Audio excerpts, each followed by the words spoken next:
जाइए, अगर आत्मा के पास परम बुद्धि नहीं है, केवल बुद्धि नहीं चलेगी, ये सब समझने के लिए बुद्धि नहीं, बुद्धि भी सतोप्रधान चाहिए। तो सत्युग त्रेता तक बुद्धि सतोप्रधान है तो समझ जाएगी, मगर ये सब आत्मा की कैवल्य अवस्था, परमधाम की अवस्था, ये मनोमय अवस्था, मन से ऊपर आनंद स्वरूप, परमानंद स्वरूपम कहते हैं, परम आनंद स्वरूपम, निज आनंद स्वरूपम, नित्यानंद स्वरूपम, नित्य आनंद। तो परम धाम में नित्य आनंद होता है। वो तो आकारी दुनिया में ब्रह्मापुरी में भी नित्य आनंद नहीं होता है, वहां भी तो इच्छाएं बढ़ती हैं।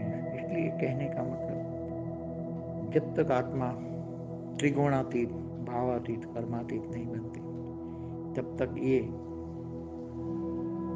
मन की जो स्टेज है सतोप्रधान नहीं बनती, और परम सतोप्रधान नहीं बनती, तब परम आनंद नहीं आता। जब परम आनंद की शक्ति मिल जाए, परम आनंद की एक बार अनुभूति हो जाए ना आत्मा को, परम धाम की अनुभूति हो जाए, परम धाम में निराकार स्टेज की अनुभूति हो जाए, तो वो अनुभूति ही इंसान को फिर ये धरती का तीनों गुण से रहित बना देगी, वही भावनाओं से परे ले जाएगी, भावातीत बन जाएगी, और तब आत्मा का कल्याण होगा। जब तक ये आत्मा निराकार स्टेज का अनुभव, परमधाम का अनुभव ना करे, आत्मा परमधाम में रहकर अनुभव ना करे। और बेहद की आत्मा है तो बेहद के परमधाम में रहकर, बुद्धि से हमेशा बेहद के परमधाम में रहकर, बेहद के परम पिता से पावर लेकर हमेशा आत्मा को रिफाइन करे, निराकार स्टेज एकदम आत्मा को रिफाइन करे, आत्मा में पावर आ रही, और बुद्धि हमेशा ऊंचते ऊंच परमधाम में रहे।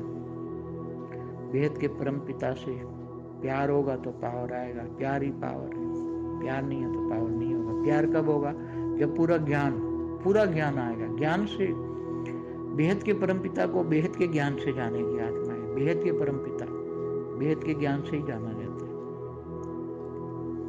ज्ञान से ही जो जानते हैं आत्मा, वो कभी भी माया के बंधनों में नहीं आते। ज्ञान आता है परम, बेहद का परम ज्ञान आने से आत्मा बेहद की चिंतन करती है, तभी आत्मा मायाजीत बन जाती है। माया में रहकर भी मायाजीत बन जाती है, माया में रहकर मायाजीत बनना। बुद्धि उपराम हो, बुद्धि हमेशा अपने लक्ष्य की ओर है। मुझे जाना ही ऊपर है, तो थोड़े समय है बस, ऐसा मन बुद्धि में आ जाए कि मुझे ऊपर जाना है, अंतिम समय है तो मुझे जाना ही है, जाना ही है। ये जब बुद्धि में आ जाए तो आत्मा में यहाँ रहकर भी कि माया से वैराग आता है, मायाजीत बनता है। माया में रहकर मायाजीत बनना, ये केवल ज्ञान स्वरूप वाली आत्मा है। ज्ञान स्वरूप जो ज्ञान है, ज्ञान को जीवन में धारण करना, वो ज्ञान स्वरूप आत्माएं बन जाती है, तब आत्मा बहुत आगे बन जाती है।